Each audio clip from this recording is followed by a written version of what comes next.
Doyle Johnson and Catherine and Mr. Roy and them, they used to live upstairs. They used to be a hotel. And of course, they make that a residence, you see.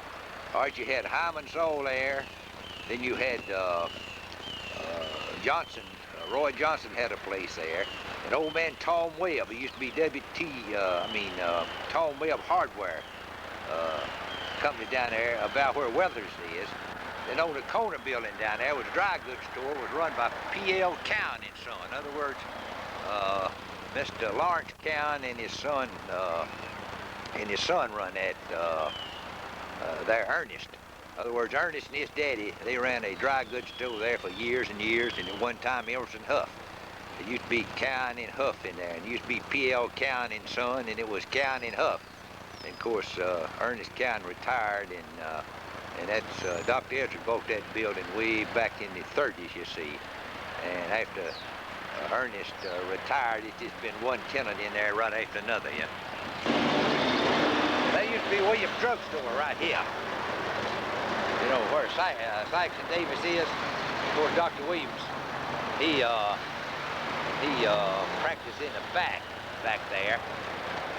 And you go on down the street there where that upholstery place is, they used to be, Troy Thompson used to have a mule barn there. And of course, the next business down there where Sally's bookkeeping is, that's the old F.Q. Salmon's residence.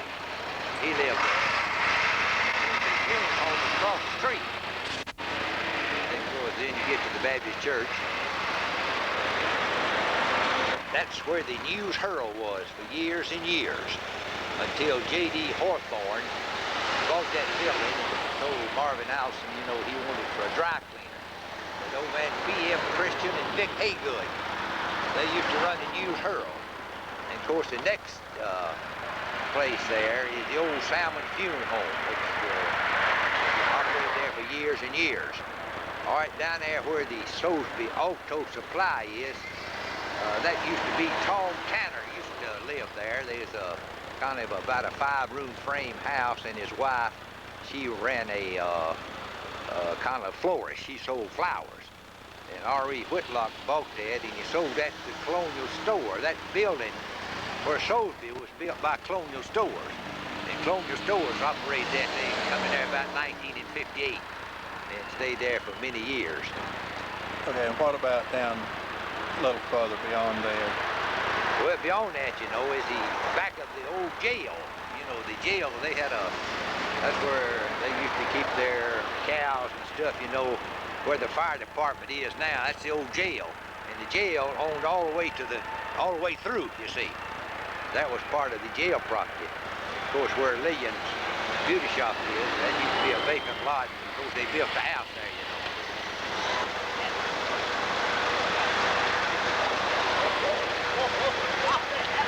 Williams Drugstore. That's where Dr. Williams and Tyler people was a druggist in there. And of course, there's a drugstore in there, and Dr. Williams's medical office was behind. Then, where Williams Dress Shop, Oaks Hardware, the first I can remember is Jess Richardson had his furniture store there. All right, later on, Jess Baggett operated the Chevrolet dealership. That's where the Chevrolet dealership was there. Then later on, Mr. Salmons bought that and made 2 stores out of it. And Jess Baggett moved from there across over here. Jim Bob Oaks was running a mule barn over there, and he bought that. And of course, Jim Bob moved his mule barn down behind his house. Then you go down the street there, you know, is Tom Huff, Marvin Frazier, where Mohorn was with George Maffett. Then C.O. Wood had his television down there. Then Dean Rogers and Ellery Cash, they had a store down there. Then old man Bob Robinson, he was a merchant there. Biff Brand worked for him. Then later on down there where Belk's used to be, that used to be a plant. There was a sewing plant there. They made stuff there, and before that used to be the Lawrenceville Motor Company there, before Jess Baggett moved up here. Then that's when they put the sewing plant in there. Then now where Johnson And son is where Jewel Oaks, it was Oaks and Higgins. They was had their garage there. And of course where that vacant lot is that John, there used to be a house there. And that's where John Oaks raised all of his children. In other words, that's where little Jewel and John and Tom and all of them were raised, yeah. What about the two-story house? All right, the two-story house is the old man R.L. Robinson. He used to be clerk of court. And, I mean, N.S. Robinson, old man N.S. Robinson, Sanders Robinson. He used to be clerk of the court. And his house stood on the corner, and Jim Bob Oaks bought it from the heirs in 1940, and he moved the house back so it would, he'd have a corner lot there. Of course, down there where the Phoenix station is, that is the old Dr. Samuel Hennon's house, you see. There used to be a house, and that house has been moved back. In other words, the house is still there, but they've been moved back, and they built a filling station there. All right, Hills, when I can first remember, Fate Sims had his Ford place there. And later on, he moved his Ford place down to the other side of town, down there right across from the post office. Then, where Hills was a vacant lot. And of course, after Jess Baggett left this place, he went over and bought Jim Bob Oaks' barn. Jim Bob, he moved down behind his house there. Then they built that other building. That was a vacant lot where Hills was. Of course, where all these cars there in the Brand Banking parking lot, that was the filling station. That's always been a filling station. Zenas Rollins run that there for years and years and years. And of course, Miss Perry, she was Wilson, you see. She owned where the filling station was. She owned where White's Grill was. Elmont Steel used to have a little grill there, and the Wright brothers used to have a grill. And of course, there used to be a filling station right here on the corner. And her home house was right there. That was Miss G.S. Perry. And of course, she was told me one time she was born and raised right there. Of course, behind her, where that bus station is, the old Charlie Couple. Used to be a two-story house there. And Mr. Charlie Couple, he lived there. And he died in about 1952. And after that, they sold that to Boy Johnson. Boy Johnson later on sold it to Gulf Oil Company. That's what the building is. It used to be two old, what you call, antebellum houses right here. Miss Perry's house, Charlie Cope's house. Right. All right, where the 20 County Court Annex is a sign. That is Richardson funded. He built that building. It was a vacant lot. He built that building in 1932. He operated the jail. He operated the fire. He sold it to the county.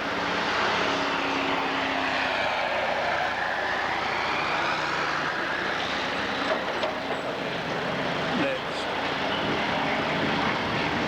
Send back here.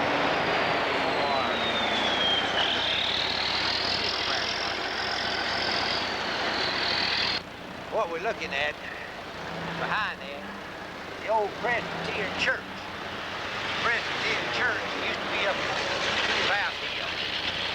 And I guess in the 30s, you know, they moved them up there and built that church. That used to be the Marfa Presbyterian Church. Of course, the next building there, that was a vacant lot, and Marvin Allison built them apartments there. Then the next house is the old Martin Chuhan home place. And Miss Bearley still lives there. That's her daddy and mother live there. They're dead. Get up on top of the hill, the old couple home place. You know, it's been there for years and years. And what you call the old W.E. Simmons home place. Major Simmons. Major Simmons was a major in the Civil War. He was also editor to the paper here.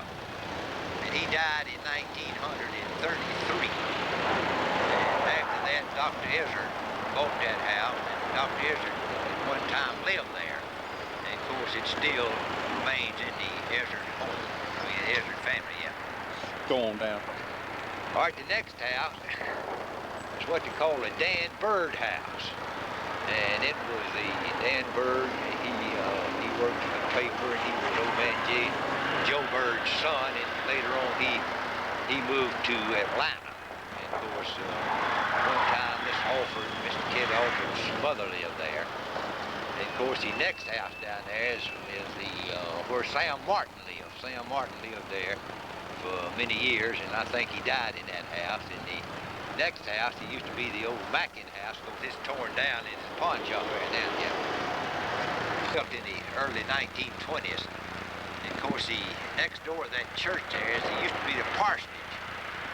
And at one time, it was a frame building, and in the 30s, it burned while W.W. Cash was pastor here. It burned, and of course, they built it back as a brick church. But that's always been the Methodist Parsonage, you see, until they, I think it's later, before they disbanded the church and moved, they had already moved the parsonage somewhere else and used that for Sunday school. That one time was the building next door was the Methodist. The old John Shackelford home place. It was a frame house there. And of course, he lived in the house. On the one side, he had his business in there, and he had bicycles hanging up, and it was really a place to look at. And he's a man that always kept up the courthouse clock. Now, you know, it's run by electricity, but back then you had to go up and wind it so often. And that was his job, is keeping the clock going. And of course, he, in time, you know, he done all the clock repair here, and he'd have a lot of old clocks in there, and he had bicycles. It kind of looked like a junk store in there. He had so much stuff hanging around on the wall, but he was a good old gentleman, and lived to be in ripe old age. Old man Clower, he was a farmer and a cotton buyer and a Guiana salesman, and he died in 1940.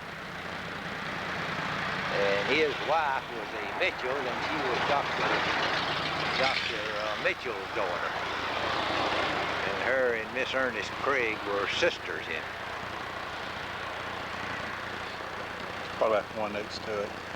Well, one next to it's fairly new house. In other words, it's not too old. And of course, the one next to it up there, that used to be the Christian Parsonage, the vacant lot there.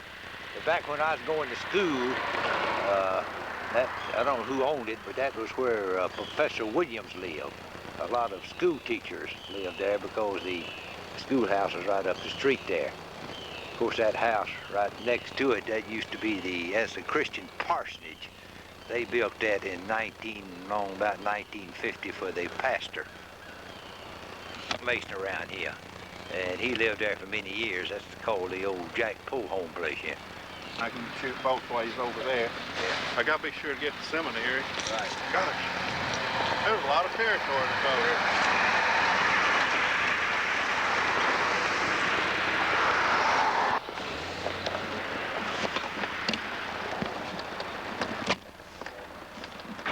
Looking right at the depot here, which is like a train is coming through now. Depot, they tell me the city was a train here about 1892. I guess the station has been here ever since then. Now, in my coming up, there used to be a road right here where these cars are. There used to be a road of buildings.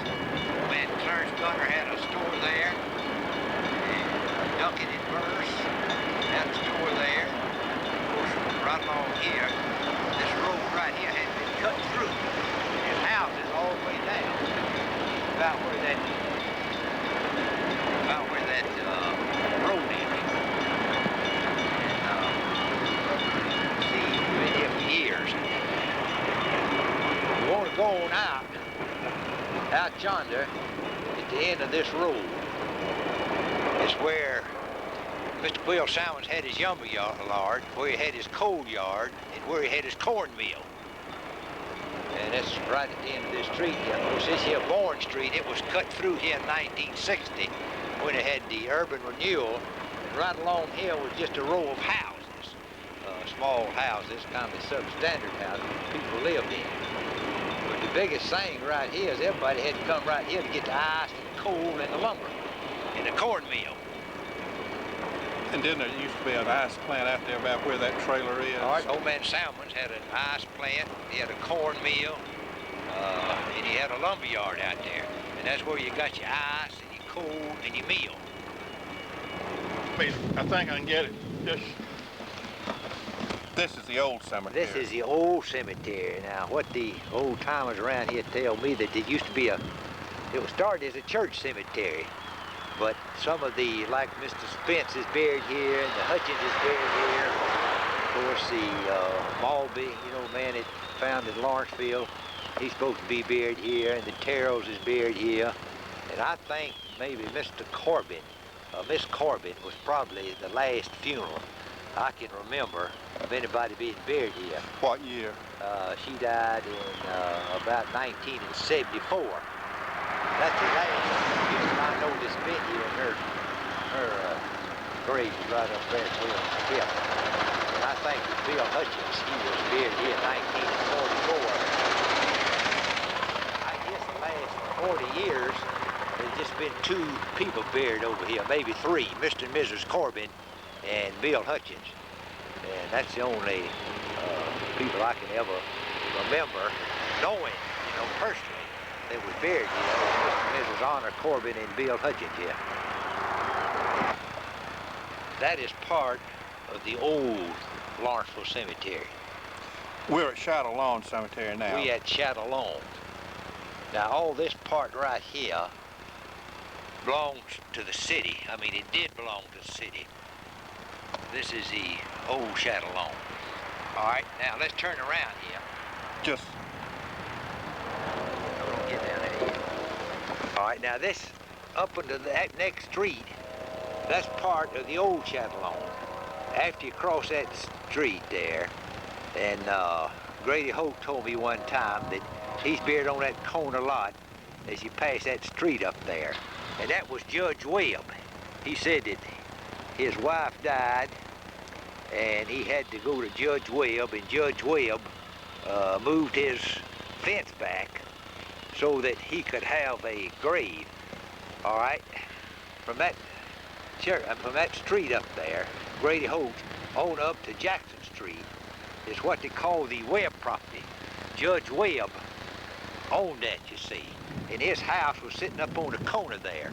Well, when he died, Dr. Ezra bought that, then he started selling lots.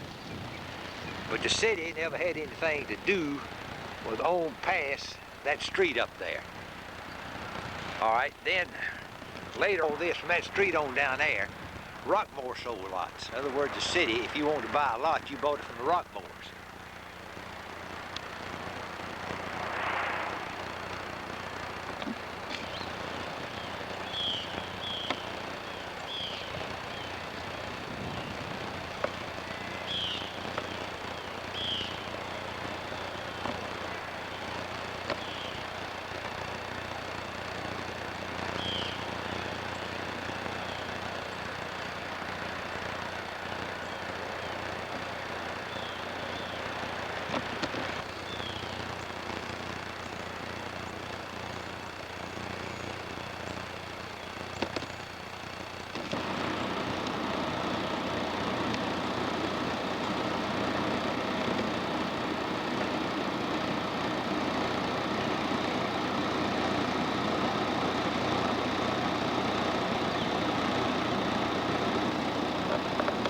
Go ahead. All these here lots that we're looking at right now, all this belonged to Judge Webb. All up until, you know, you get to Jackson Street, and it's not part of the old Shadow Lawn Cemetery.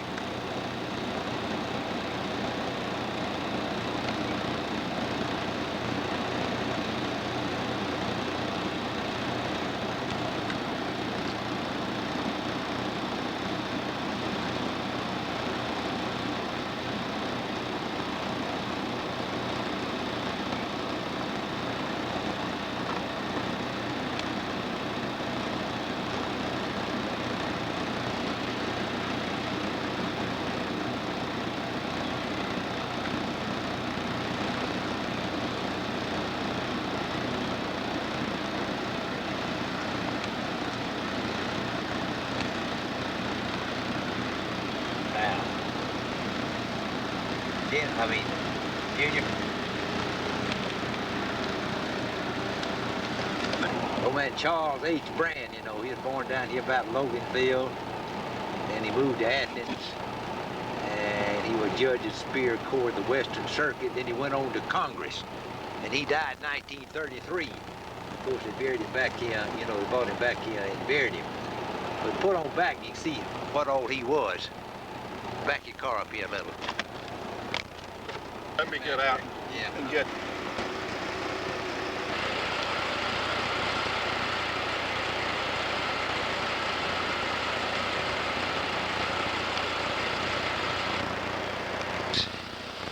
He was born right here in Gwinnett County, but later on he moved to Athens and he was elected, you know, Superior Court judge. Then he was a member of Congress and he died in Congress. And of course at one time he was, you know, president of the Brand Banking Company. And he was a brother of old man Bud Brown, you know, that ran the Brand Banking Company. Of course he was Bartol Morgan's great uncle. Great uncle. The old jail used to be the old county jail. Of course, the sheriff, you know, had the prisoners back there where they had the jail and had the bars. And the sheriff, you know, his living quarters up front and upstairs. The sheriff lived there all the time. He made his residence there. And I can remember my first sheriff, I think. I can remember man Sam Garner. Will McGee and Charlie Griswold and Jim Mason and Henry Hutchins and Jess Morgan, Norman Feathers, Houston, W.J. Dodd. That's where Dr. Ezzard, when I can first remember him, that's where him and Miss Clara and Doc and Dorothy in Virginia and Wynn.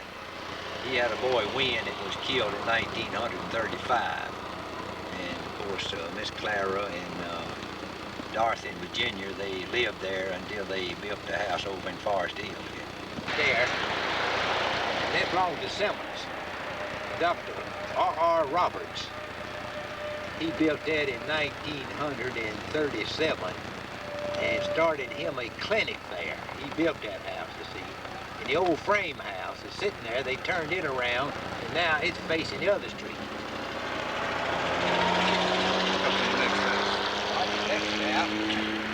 That belongs to, that's the old Hubby Farr house. Of course, Carson Green, he lived there one time. Then the next house, that brick house, Hubert Tucker built it. Bill Hutchins used to live there. Hubert Tucker George Williams sold it to Hubert Harrison. Of course, the next house up, the old Lath Cooper house. His daughter, you know, she still lives there. That's the old, what they call the old female seminary. I think Herman Tanner told me one time to go to school there back in the 1800s. And when I can first remember, the Masons had it. They met upstairs and there wasn't anything downstairs. Of course, when they converted the museum, you know, the Masonic Lodge, they went in the vacant lot and they went and built there. Next door. Of course, the Masons owned all that in 1900. And 49, you see, they sold that, and that's when they built the health clinic back there. That was part of the Masonic grounds there. They had to buy that from the Masonic Lodge, yeah. And also the Masonic Lodge, they had that vacant lot there where they put the that's the old Tom Harris house. Tom Harris, you know, he was county commissioner from 1920 to 1948. And he told me that he moved over there when he was elected county commissioner of Jackson County. And of course, he lived there until he died. He died in 1954. Of course, I think some of his heirs still own that house. As long as I can remember, that's where old man W.D. Tanner lived. And of course, his original house was right there. They lived there before he built his two-story brick house there. So it used to be a two-story frame house there. It was called the Dr. Giles Kelly Home Place. And he moved from Luxamana up here in the early 1900s, and I think that maybe that house is already standing there. I don't know who he bought it from. But anyhow, he died in 1927. His wife, Witter, she lived to be 103. And she died in 1970. And then after that, you know, they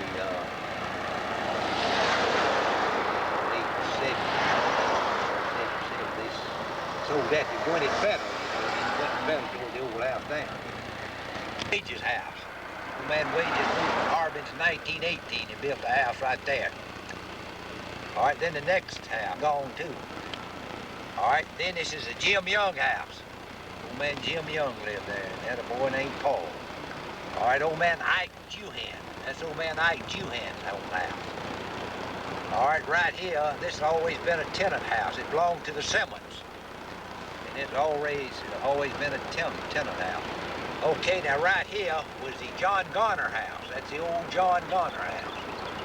All right here is the old Will Hobson house. Old man Will Hobson used to be police chief here in Lawrenceville. Of course, Eulin Freeman, he built that house there. Rhodes Jordan bought that house right there in 1919. This is the old Charlie Smith house right here. Now, right down below here is the old swimming pool. And of course, it's all grown up down there, but you could still see the imprints of the old swimming pool. That was the old man Charlie Smith operated the swimming pool.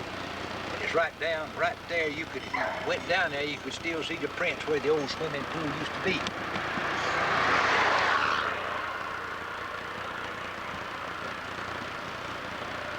Now this hillside drive here, it wasn't cut through 1940.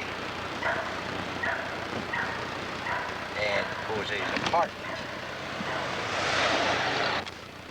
All right, now Clyde Phillips, he built that house right there. He was warden. Yeah, I remember. All right, Dick Martin built that house. Witter still lives there. All right, Raymond Gunner, he built that house. That's part of the property. In 1957, they had a sale, and they sold 40 acres in here. The county owned 40 acres. It went from right here on back to the Whitworth property. And right along here is where the old Popper home was, you see. And then the 40 acres in here is where the county started. Now, take your right here. It's over in there. That's where the old swimming pool was.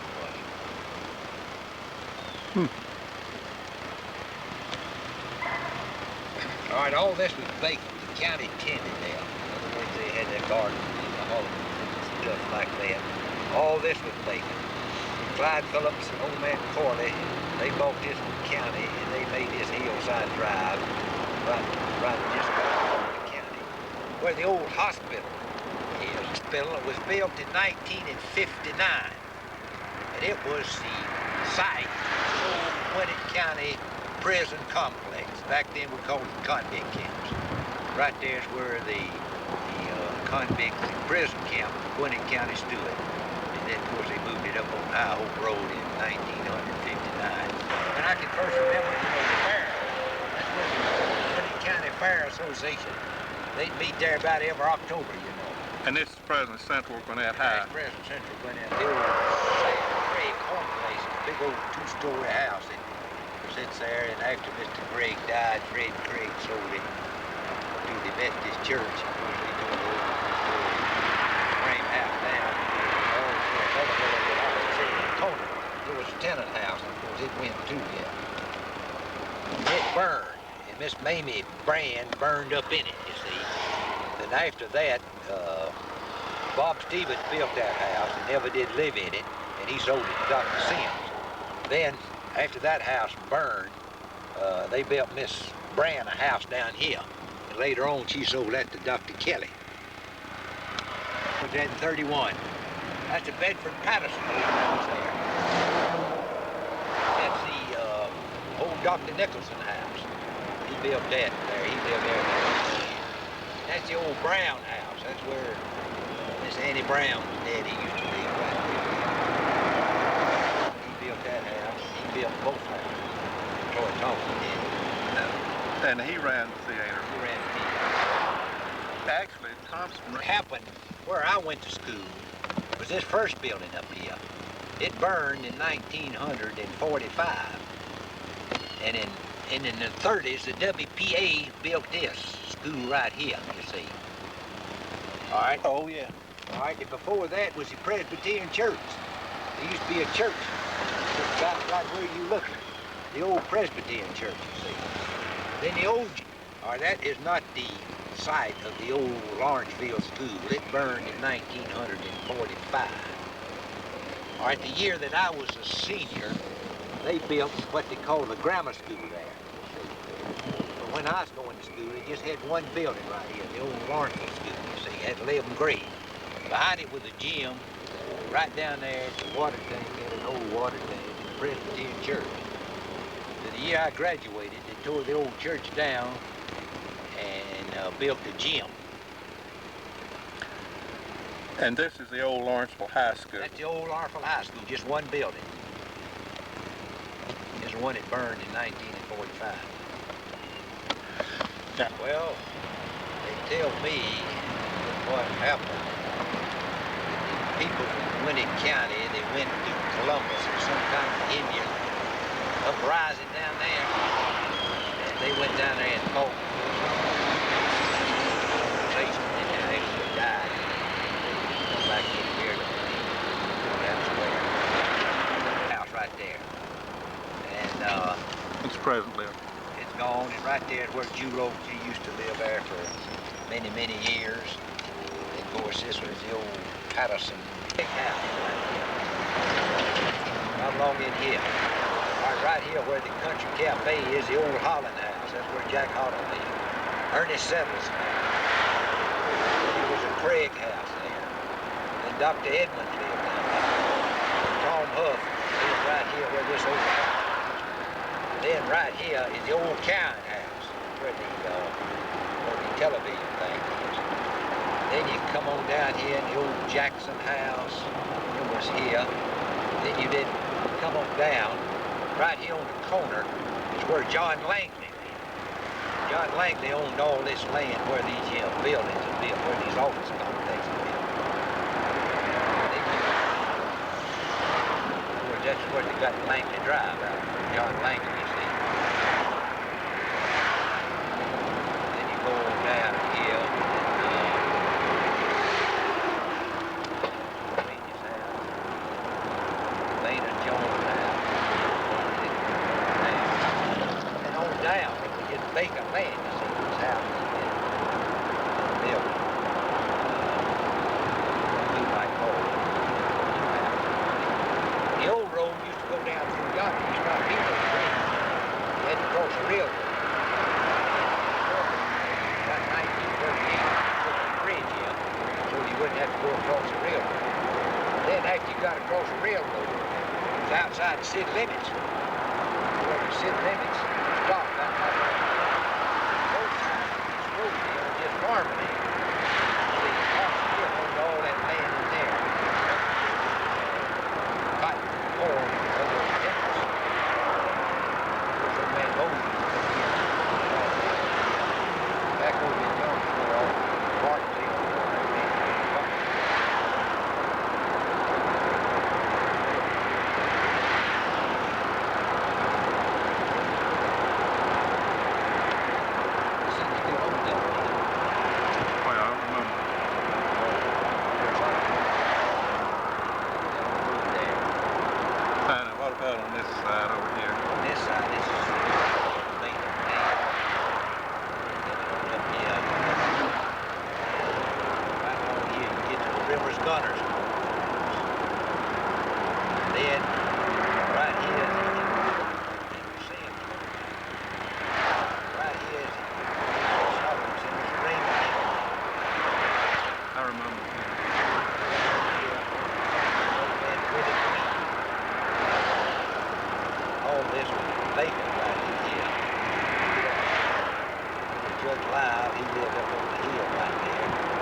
Right where this red coat is the Fiery Love House.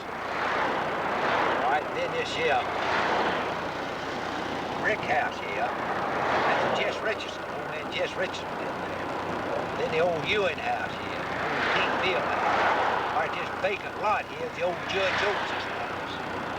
Then this house right up here on the hill is old Jim Flanagan house. Then right here, this house here is the old Tom Webb house. Then Patterson owns all this, and Miss Lois Mays, she built that house. And right here on the corner is the Jim Craig house. That's where old man Jim Craig lives. See, it's been torn down last year. Of course, it was a vacant lot there, it's part of the gym. And the old 18 Patterson house is right here. The George Bagger house is right here where the start. This film was made during the Christmas season of 1989.